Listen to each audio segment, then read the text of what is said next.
Bonsoir à tout le monde, bonsoir, bonsoir, bonsoir. Bonsoir aux très chers sénateurs et sénatrices qui nous suivent à travers le monde, à travers vos petits écrans, ça dépend des téléphones ou carrément le poste téléviseur. L'actualité est plus dominée par notre négociation qui s'est faite à l'Éthiopie, à l'Union africaine. Euh, Sincèrement, on avait proposé des solutions dans notre précédente vidéo. On avait dit que non, il y avait des solutions. Si pas faire la guerre au Rwanda, c'est aller négocier. Mais malheureusement, l'option que M. Félix a prise, c'est une option de négociation qui, sincèrement, personnellement, ne m'arrange pas, vu que le Rwanda a un plan B par rapport à cette négociation. Le Rwanda, c'est vraiment un pays qui sait négocier, qui sait dire les choses. Il a une très bonne diplomatie et il sait là où il amène la RDC. Moi, je pense que, selon moi, la meilleure façon, c'est la guerre. C'est la guerre et quand il faut faire la guerre, j'estime que non, c'est pas impérativement, obligatoirement de venir dire à la télé. C'est simplement commencer la guerre et puis voir comme c'est là où ça va nous amener. Parce que la Russie, lorsqu'elle a commencé la guerre, la Russie ne s'est pas annoncée. Elle a juste pris les armes et puis commencé la guerre. Ça va nous prendre. D'ailleurs, il y a un dicton qui dit la guerre, quand ça commence, on connaît, mais quand ça finit, on ne sait pas. Parce que il y a beaucoup des aléas ou bien beaucoup de choses qui interviennent. Très chers amis, c'est vraiment bizarre. Je voulais parler sur deux personnes. Premièrement, je voulais parler sur un monsieur qui s'appelle Julien Paluku, qui a été gouverneur du Nord Kivu pendant plus de 12 ans.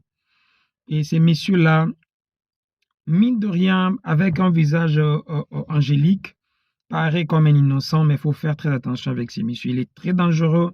C'est parmi les gens qui financent d'une manière un peu secrète la M23. Vous me demanderez où est-ce que j'ai eu cette information, mais je vous confirme que non, M. Julien Paluku est très, très, très, très influent et il a vraiment contribué à cette déstabilisation de notre pays par le financement, parce que lui, lorsqu'il était gouverneur, il a exploité le gouvernement, disons la région du Nord Kivu, bien la province, si on peut le dire, du Nord Kivu, pas possible. Si je vous dis, il connaît et il continue à piller cette province-là. La deuxième personne, c'est monsieur Mboussa Nyamwisi. Un monsieur aussi, apparemment, qui semble ne pas être trop violent par sa physique, mais très, très, très, très dangereux. Je vous dis, je pèse mes mots, très dangereux. D'ailleurs, il a été impliqué dans plusieurs rébellions. Donc, je vous balancerai une photo. D'ailleurs, regardez cette photo. Vous verrez que c'est M. Mboussa Nyamwisi est en train de parler avec quelqu'un. Et c'est un monsieur qui s'appelle Biruta. C'est parmi les délégués du Rwanda. Parce que présentement, là, tout le monde se retrouve à l'Union africaine. Mais je ne dirais pas que ce n'était pas officiel. Mais du moins, comment est-ce que M. Mboussa connaît cette délégation rwandaise qui a pris beaucoup de temps de parler avec eux, qui même souriait. Et il y a juste une petite photo que vous pouvez regarder et voir si réellement, en tant que partie congolaise, on devait faire ça. Je vous demande de suivre cette photo et on va revenir après.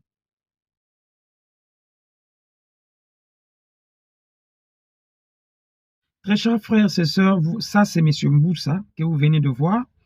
Un certain Biruta, c'est aussi un membre très influent du gouvernement rwandais. Il a été impliqué dans beaucoup de choses, entre autres les assassinats, les espionnages et tout ça. Donc, parce qu'il y a des choses qu'on doit se poser des questions, sincèrement.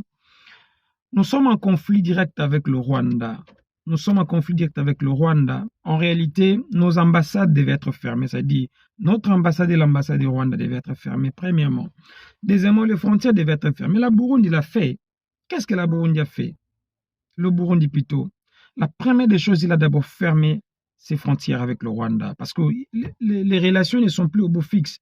C'est-à-dire, j'estime que non, je ne parle pas avec mon voisin, je ne l'invite pas chez moi. Mon voisin, ça faiseur de troubles, je ne l'invite pas chez moi. Ça, c'est clair et net. Donc, je ne comprends pas pourquoi est-ce qu'on invite, le frontière est toujours fermé et il y a des allers-retours qui se font à Goma et tout ça.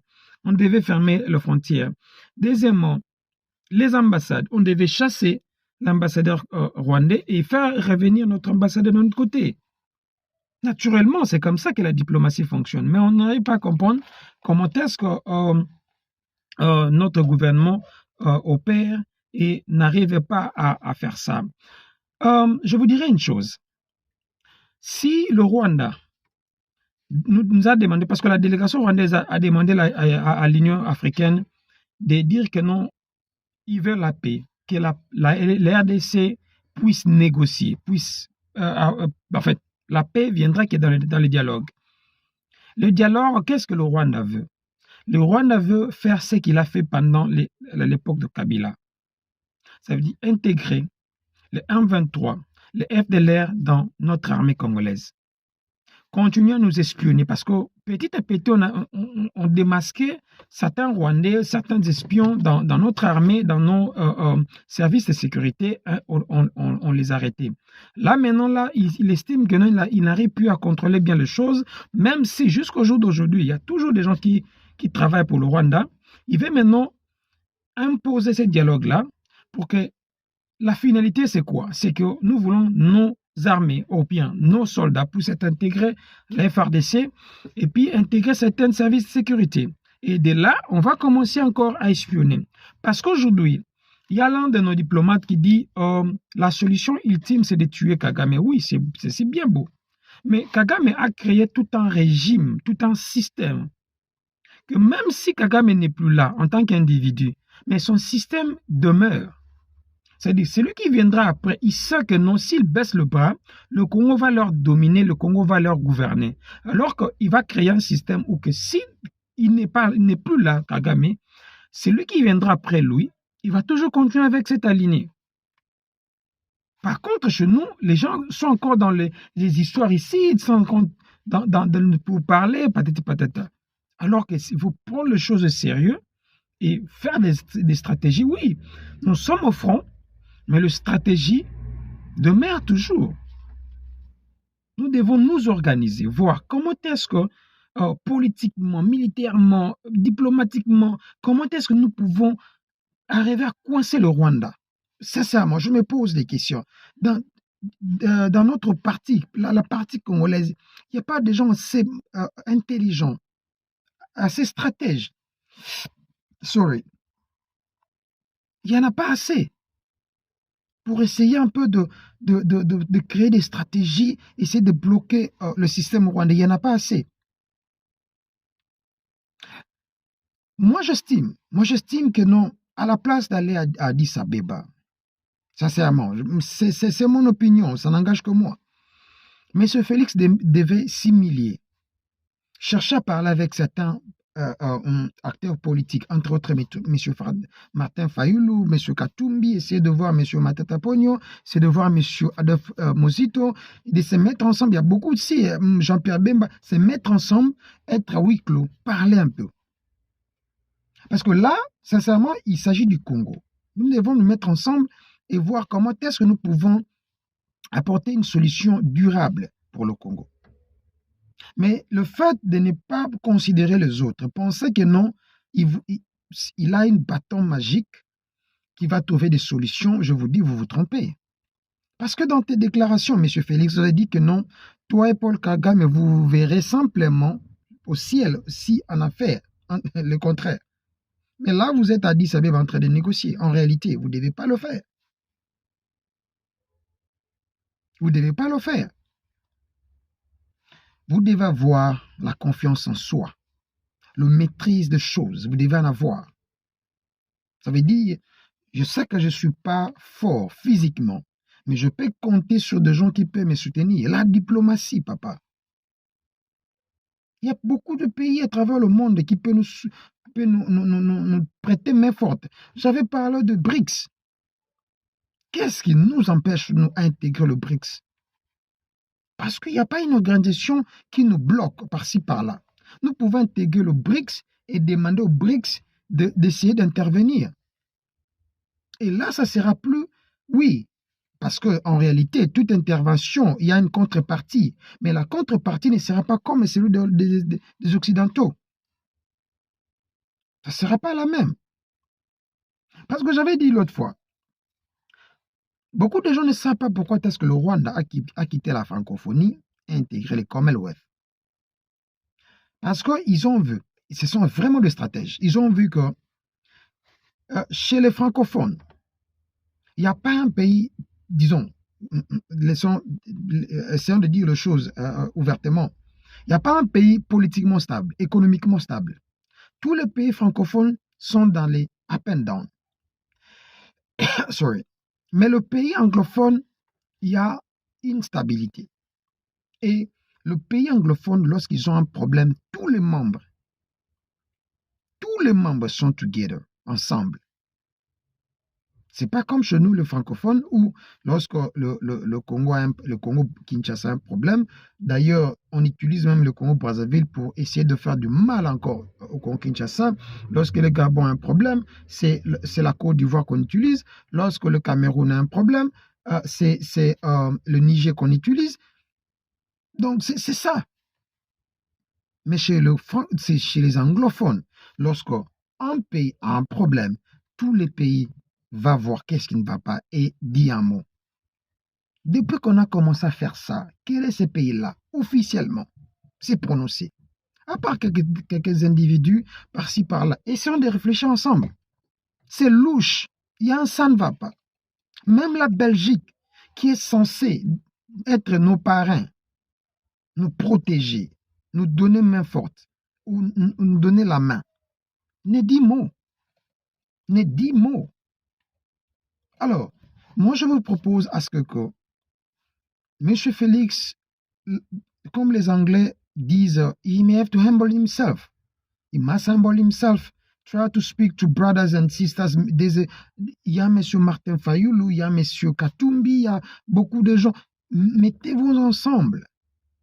Parlez. Comment est-ce que nous pouvons avoir une solution durable?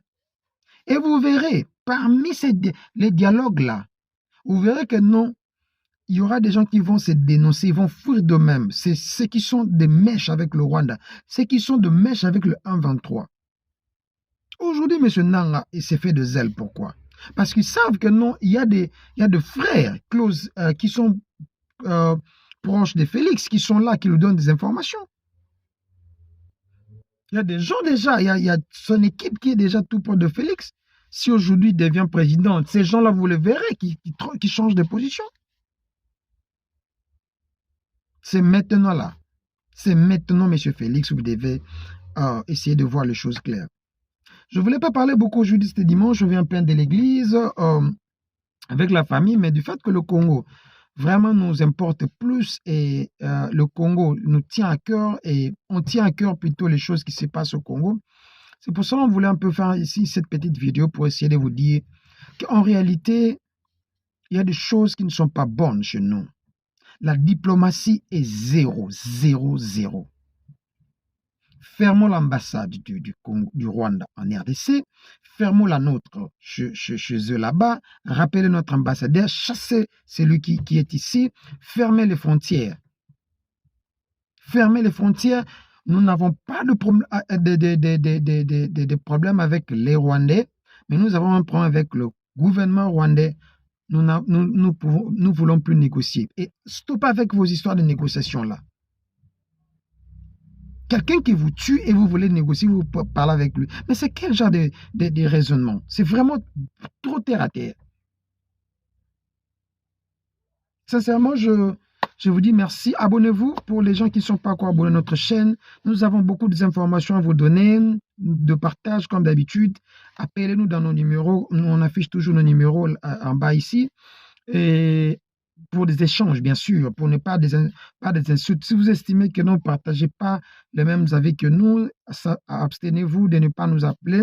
Mais du moins, pour ceux qui sont ouverts, nous sommes là aussi ouverts pour les échanges et des informations. J'ai reçu beaucoup d'informations à partir de plusieurs sources.